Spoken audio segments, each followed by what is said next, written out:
Hi guys, and welcome to the review for the latest product from TRI. This time I have for you the Star River. This is TRI's take on the usage of or the implementation of dual dynamic drivers. In this particular case, they're using a 10mm beryllium coated driver. Let me just confirm here for you. Yes, exactly. It's a 10mm beryllium diaphragm or beryllium coated diaphragm and a 6mm titanium coated diaphragm for the higher frequencies. This is a different take from some of the dual DD implementations that we've seen up to now, in that, firstly, it's got a proper crossover network. It's got a proper switch system incorporated into it, so as to create 4 tuning modes, although I have to say that basically it's divided into 2 tuning modes, and I'll get into that a little bit further on. But anyway, this is the package, very basic package. So from the basic package, I foresee a price that will be competitive. I'm not going to say the price because I don't know it, but this is an indicator that perhaps the value will be a competitively priced, let's put it that way. It brings this style of TRI case, cleaning cloth. It's neither here or there. It is what it is. It brings these tips, okay, some basic tips, and it brings as well some TRI Clarion tips. Actually, the TRI Clarion tips are the ones that are supposedly the ideal match for the Star River. Although I didn't, I measured, and the graphs that I will show you are measuring the Clarion tips, but I ended up using a BQEYZ tip, which just allowed me for a slightly better fit than the Clarion. I've got these weird ears, let's put it that way. So yeah, anyway, that's the package. As I said, basic. So by the package, I foresee a price which is competitive.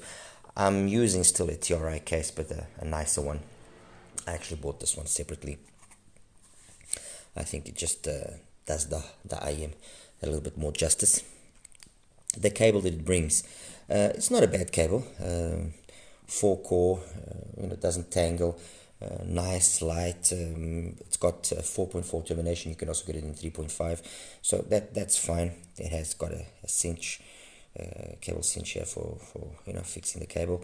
As for the IMs themselves, when you look at them, and those of you that will be a little bit more attentive will straight away recognize this shape, or this finish is very similar to what we've seen in the Tin Hi-Fi C3, the Tin Hi-Fi P1 Max, the QE's Cadenza.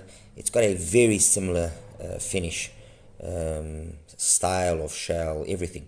So I don't know, maybe it comes from the same place. I really can't say. Anyway, it's got these 3 vent holes over there, as you can see. A front vent hole over there as well. I'm sure you can notice it there. There we go. And then the switches. Let me see if I can. There we go. The switches. And in the case of the TRI, they are in the correct position. And I'm saying this with regards to the Joy Audio Shine, which they had been put upside down from one side to the other. So on here they are in the correct position. Fit is flawless, no real issue. The issue that I did personally encounter was because the nozzle is a little bit on the shorter side, these wide bores work better than the Clarion. The overall sound graph, the frequency graph was the same. So I ended up using these, and I did most of my listening with the switches in the 0-0 position. The 1-0 position changes slightly, and I'll get that into a second. The frequency response, but I preferred the switches in the 00 setting, which gave me personally the more pleasant sound of production, let's put it that way. Anyway, so fit is fine, isolation is fine. Some of you might have the same issue as I do with regards to the length of the nozzle not being as long as it could possibly be. So if it was maybe a little bit longer, maybe then I could have used the clarion tips, because I would have been able to insert the IM a little bit deeper, and thus I was forced to use then these BQEYZs. Finish is nice. It's got this kind of, it looks like these this type of wood finish that sometimes you see on some IMs. It looks like it. I can't really say for sure. TRI logo on it. It looks really nice. It looks smart. It does have a certain amount of class. Okay, there we go. So what did I decide to compare it with? Well, Truth Ear 0, QKZ Can, and the Aoun Jasper. You might say, but why these three in particular? So, two of them are dual DDs. That one there is a single DD. The price differences or the price ranges, is enormous. I'll explain. The dual DD market, or the dual DD fever, I think will be more felt or will be more implemented during this year now. That's my personal opinion. I could be wrong. Why? Because the dual DDs that did come out in 2022, and there were a few, Cat Ears came out with one, the Meow, we had the BGVP as well, the scale, the cheaper end. We had a few attempts. We had the blonde as well. We had a few attempts here and there, but all of them were dual DD applications where they just basically took the two drivers, threw them in the same shell. The crossover was very minimalistic.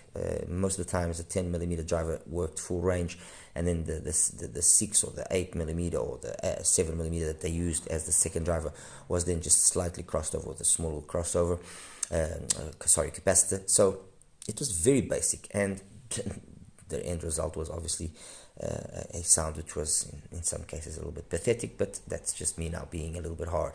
The sound was, as you can expect, not what was desired, and in some of them actually, and one case that comes to mind is in the case of the BGVP scale. In the case of the BGVP scale, with just a minor little change, the scale becomes absolutely perfect. It ends up having a sound which is very reminiscent of the KZ EDA balanced.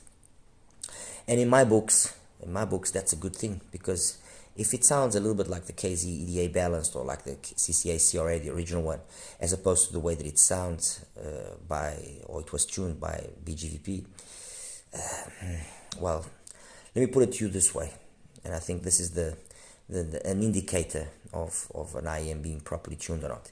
If everybody's talking about it and the sales are good, then you know that IM is good. Okay, it might be overhyped. If nobody talks about it, if there's no reviews about it, then the likelihood of it having been done properly is very, very slim. And that's what happens with the majority of those dual DDs until Truth Ear came out with the 0. And the 0 was a well-tuned IM. It used tool drivers as well, where the 10mm driver, the bigger one, was being used as a type of basically just a subwoofer, because at 200 hertz it was already basically flat. And then the second driver, I believe a 7.8mm, or 7mm, was the one that was then carrying on with the rest of the frequency. It had its plus points, it had its flaws. Its flaws to start with was, in my opinion, and not wanting to sound mean, was a very lackluster QC. I was one of, and I know other people that also had the same issue, but I had issues with two of my truth ear. Only the third one was finally half decent. So QC wasn't exactly the best. And as for the sound, which is on the positive side, you were given a sound which was very nicely done in the mids, non-aggressive, non-sibilant, decent enough extension with good, good highs. Nice, very nice, thick, full sub bass. Really, only the little bit of the lack of a mid bass slam would be the only flaw.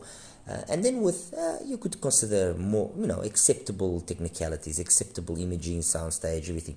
So the technical department was acceptable, considering again that this was an IM for $50, that they were actually able to do something like this. It's worth, it's got its plus points. And then towards the end of the year, QKZ did a collab with HBB. Actually, sorry, I forgot to mention the first one was a collab with Clinical. The collab with HBB, and again, a kind of a similar formula used in the 10mm being crossed over and basically flat by 200 hertz, and then a second driver around 7mm, then doing the rest of the frequency. While one had a more, the difference here was in the way that the pin again was done. One had a more early rise, the truth ear. The one had a more subdued rise, a more relaxed rise, the can. Both played very well, and it was just basically down to what your preferences were. Personally, putting aside the issues of QC that I had, personally, the can is the better sounding one for me. It was one that satisfied me. I was able to get a sound that, at least to my ears and to my music, sounded a little bit more open, a little bit more grand than the zero. Although, having said this, that the reality is that the differences are minimal. Okay, it also had a little bit of that issue with that slight relaxed mid bass slam, and technicalities were okay for the price, which the price was its big and is its big calling card. I mean, it priced at $40. Again, it's actually quite miraculous what's been obtained. We've got a nicely finished off shell, a nice resin, printed shell. The faceplate has also got nice quality to it. It's nice. It's a really, really nicely put together IM. Okay. What has TRI done? TRI has taken two drivers, 10 and a 6. They've obviously had a crossover implemented with switches, and what they've done is they've allowed the 10mm to work in a more conventional manner. And when I show you the graphs in a few seconds, you'll understand. So nice sub bass emphasis with a very relaxed glide into the mid bass and entering the mids as well. Pin again, then rising more abruptly or less abruptly, and that's where the switches come into play. And on the one position, you have a faster, a more intense rise of the pina, earlier as well, peaking at just over 2K, which allows for a certain forwardness in the vocals, and then it also dips quicker. There's a quicker fall, 5, 6, 7K, and so on. On the other switch, which is basically the 0, the pin again is a little bit more relaxed, peaks a little bit later, closer to 3K. Plateaus, has a dip at around 5, continues that extension, and then it drops. So it only finally drops at around 7, 8-ish. So on the one hand, you have a more forward vocal presentation that's then kind of abruptly cut out when things pass that initial forwardness. So from 4 or 5K onwards, things get cut out in a more abrupt and in a more noticeable manner. The other one has a more gradual pina, peaks a little bit later, has a dip at 5, which is welcome, because of issues of sibilance that might occur and might bother some of us. Has continued extension, and then it falls off. So it has a curve more more, let's say, along the lines of a harmon kind of style. They both are harmonish, but one is more harmon and the other one is maybe I guess I could say a W. Okay. What does that then mean in terms of overall sound, and how does it? Well, I left it in the 0-0 position, which has that more relaxed pinna gain, and bass has got more than enough energy, in my opinion. It's perfectly balanced with the rest of the frequencies. Only on very few occasions that I even had, even said, oh, okay, a little bit more bass would have been nice. But I'm talking about very, very few occasions. For the most, it was never really an issue. Songs like "Leaning to You" by Andrew New, very well. It's got more than enough. How can I say, engagement to faithfully reproduce this song. Vocals, because of the way that then the interaction between the two drivers is done, are way more prominent. There's way more liveliness in the sound over here as compared to those two. Way more.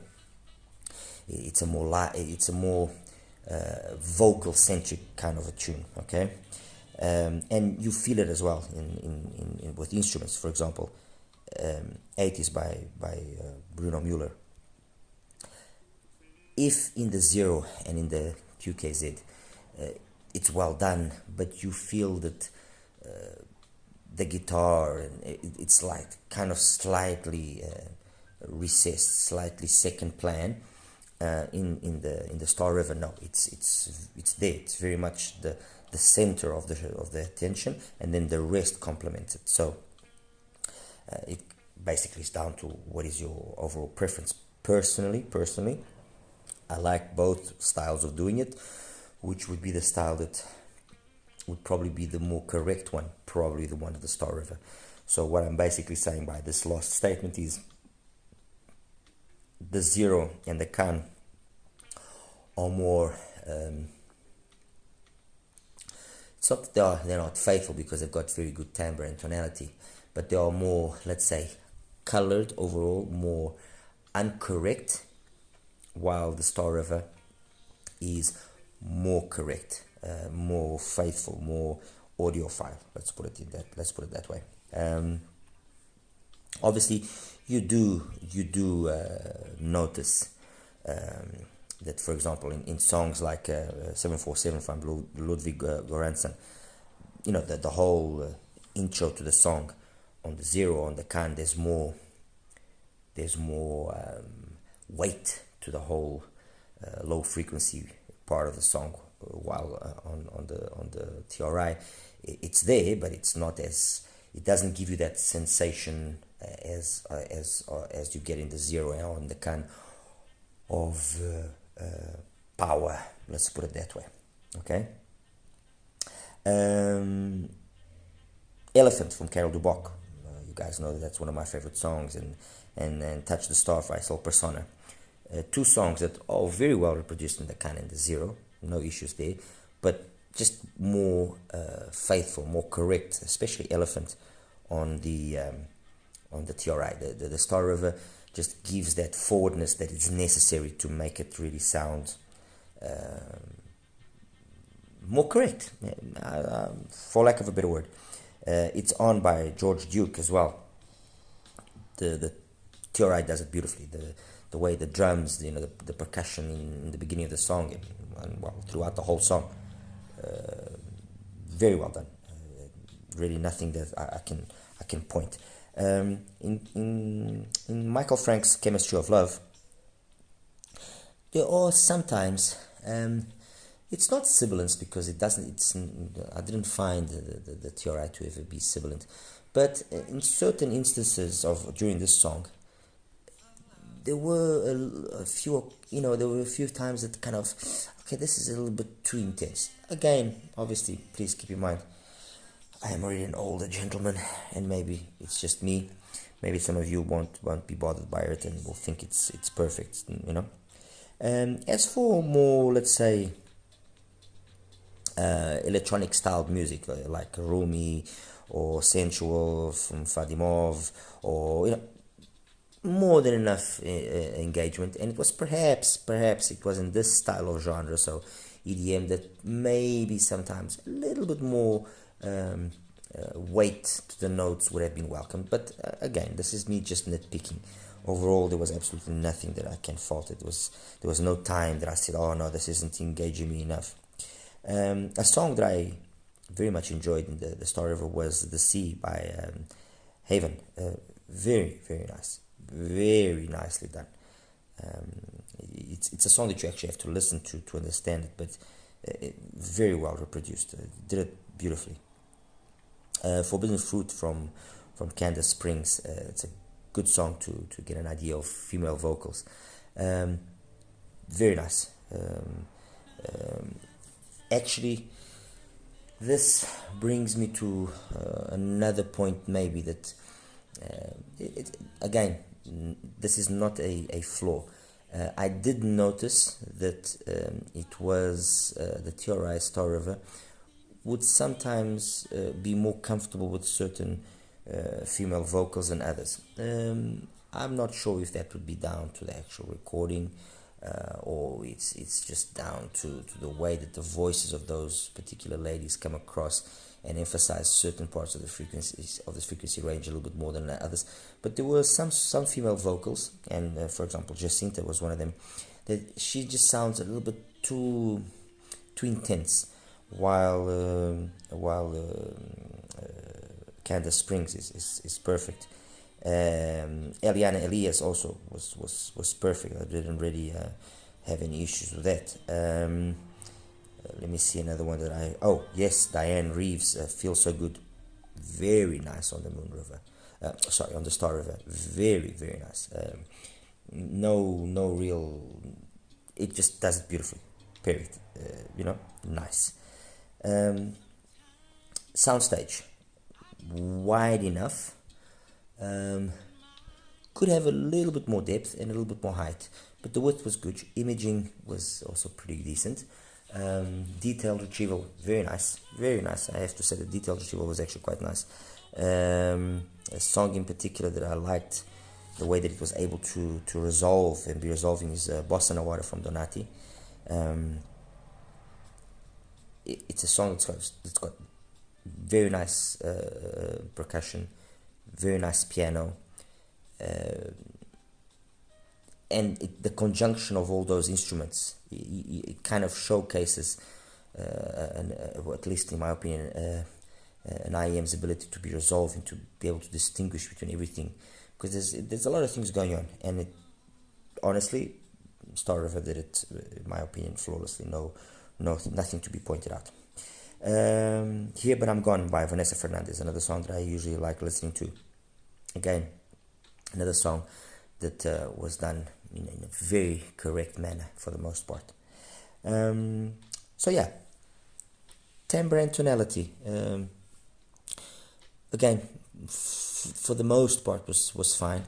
Only on very few occasions that I think maybe guitars just sounded a little bit too intense. And again, I repeat, this could be down to the actual recording of that particular song. But for the most part, and just to recap now, bass is well executed, it's clean, it's speedy, it's got good texture, good capacity or good ability to resolve. Okay, mids, the transition to the mids is very well done. I prefer the setting where the pin again is a little bit more relaxed. Male vocals, female vocals have the right amount of energy to match the bass perfectly, or rather, the bass matches those mids perfectly. Not excessive, no excessive energy, no excessive forwardness, nothing. Everything just very cohesive, very nicely done. Actually, that's one thing that I was very happy to see, was how I was really not able to distinguish between the two drivers. They are so well integrated with one another, And I think that the fact that they've actually done that they've allowed for the 10mm driver to work more upper into the upper frequencies, I think that has helped to match the two drivers very nicely. High frequency, clean, detailed, not harsh, there's no sibilance, there's no graininess, nothing. Very, very nicely done. So I think that is a testament to the driver's quality being decent. I can't attest that it's very good or not, but at least decent it definitely is. Okay. Technicalities, as I said, soundstage is decent enough in terms of width. Height and depth could have been a little bit better. Imaging is good. Tonality, timbre and tonality perfect. Detail retrieval, macro and micro details also very good. Compare then to the two main, let's put it that one, main adversaries to a certain point. It's a different style of tune altogether. This is more bass heavy, and by comparison, they will almost be V-shaped by comparison to this.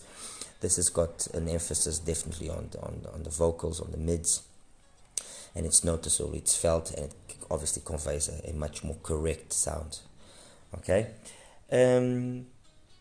So I guess that basically covers it. It's okay. The issue here obviously now is the price, and the price obviously will dictate the success of the Star River, because and I didn't do any comparisons here with single DDs, especially because I don't know the price, because let's say for the sake of argument this is priced at $100. At $100 you got some pretty heavy hitters, Turbo and Olina and Olina SE. You got the new T95 T4 Plus. Below that slightly, Duno Kima. You got the more venerable Aria. So you got a number of IEMs priced at $100 or close to $100, which are very good. If it's above $100, again you have some very good IEMs. You have TRI's own Starsea. So I'm not sure what TRI's idea is. If it's to price it, I'm sure it's not going to be $40 or $50 even. But if it's priced at around $70, $80, $90, let's say, I think yes, that will be a price that will allow it to be competitive and shine. Finally, just a quick little thing. Why did I put here the Jasper? Because the first time I listened to this, the first IEM that came to mind was a Jasper. And then when I actually graphed it, I saw the reason why. They graph very similarly, very, very similarly. The Jasper is just more energetic in the mids, and the way the bass comes across as well is not as strong, although graphically it doesn't seem like there's that much of a difference. So that makes the Jasper a little bit thin, let's put it that way. It's very vocal centric, great vocals, great mids, very nice, but it's a little bit too energetic. It can be a little bit too much for some people. So and when I listened to the Star River the first time, it kind of gave me that vibe of the Jasper, obviously with allowing the TRI to play a little bit more and to loosen up, and my ears ultimately to also have some kind of brain burn. I came to my personal conclusion, which is the Star River is a nicer sounding IAM overall than the own Jasper, and I think that in itself is already quite a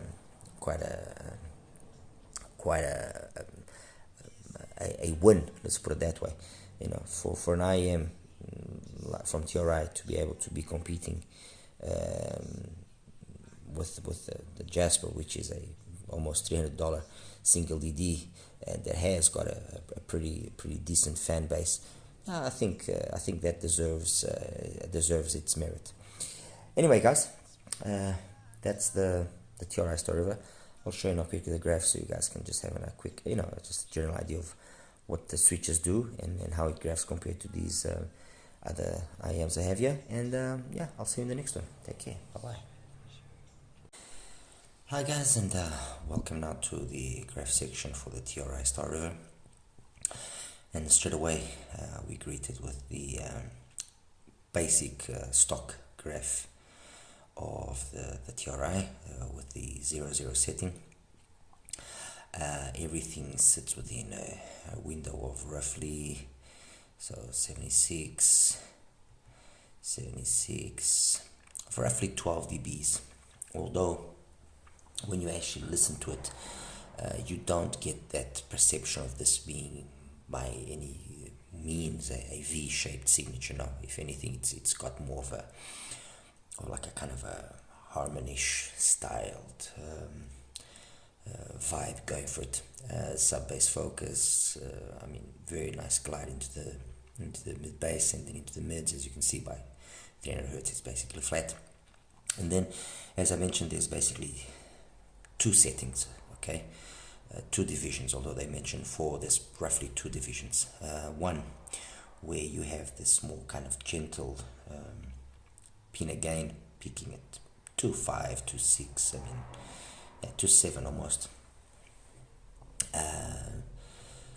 And then slowly dropping off, a dip at 5, continues dropping off nice and gentle, and then a dip and extension past 10k. Then on the 0.1 setting,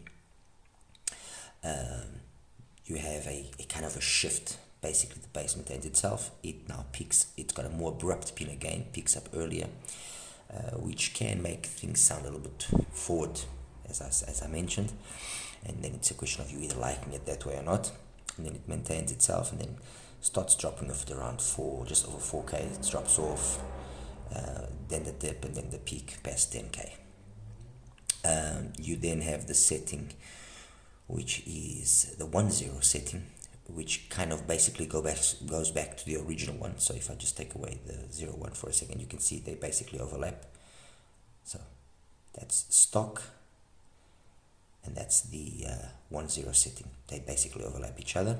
Okay, that's the 0.1 setting, and then if I put the 1.1 setting, they basically overlap each other again, roughly. The difference is, as you can see, very, very minimal. A little bit more energy on the 1.1, but they basically overlap. So, okay, fine. If you want to be more, you can say there's 3 settings, not 4. There's 3 settings, although in my way of looking at this, basically just 2 settings. The settings with which I did most of the listening was with the 0.0 setting, which is this one, as you can see. And the first graph I'm actually going to show you, to get it out of the way, is the one of the Owen Jasper, which I mentioned that it reminded me of the Owen Jasper, and you can see why. Obviously, the Owen Jasper sounds a little bit more thin in the bass, and you can notice it quite well. The TRI does have a little bit more guts in that department, but there's a lot of similarities here in that graph. So let's get that out of the way there. And then the other two are the Truth Year 0, which is this one, okay, and the QKZ, the CAN, which is this one. Let me just change here the colors a little bit. Okay, so as compared to the 0, yes, you do notice the 0's got more emphasis on the lower bass, but then there's that quick cutoff at 200 hertz, and you notice there's a lack of a little bit of extra energy here. And then they look very kind of similar here, but when you're actually listening to the two of them, you notice that the Star River has got just that extra amount of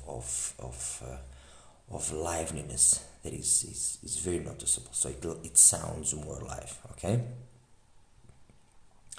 And with regards to the QKZ CAN, we basically have a repeat of that situation, a little bit more pronounced perhaps with regards to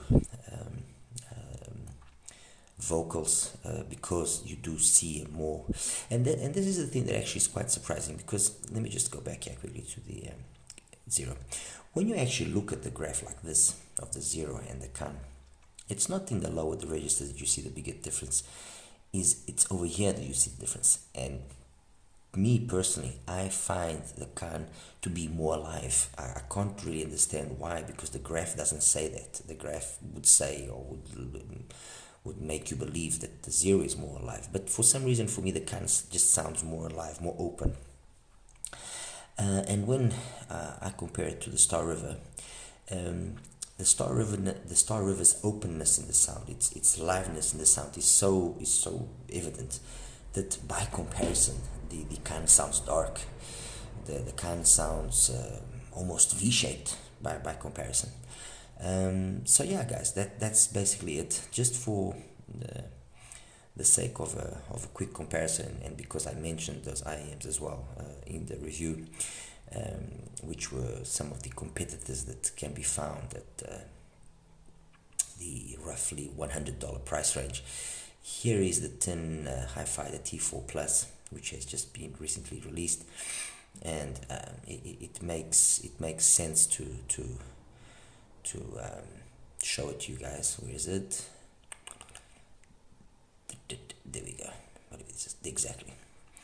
There we go. I mean, I didn't talk about it too much, although I did listen to these two a little bit. And the T4, it just sounds, and I think that extra, let's say, weight obviously is down to the little bit extra energy that we find here in the mid bass of the T4. But the T4 just sounds absolutely amazing. It sounds really good. It definitely does deserve its placing as being one of the go-to single EDs right now. And the Star River sounds, very clean, very detailed. It just lacks a little bit more that energy that we have here.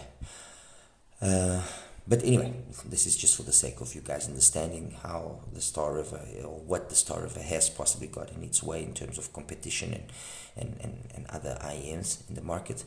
And one of them obviously is the T4 Plus.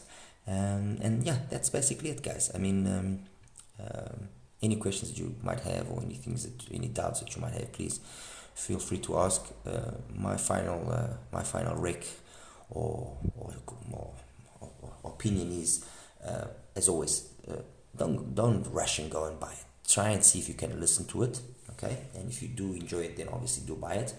What I can say is that it offers a very nicely done dual DD implementation, which is not the dual DD implementations that you've seen by the majority of the other manufacturers, which are very lackluster and somewhat disappointing. But it's also not the more bass heavy presentation of the zero end of the can. This is a more brightish presentation that has been, as I said, once again, very well implemented. The drivers, they come across as just one single driver. I never found there to be a distinction between the two of them. And so yeah, definitely well done to TRA. All right. Anyway, guys, as always, questions, anything, please feel free to ask. All right, take it. Bye-bye.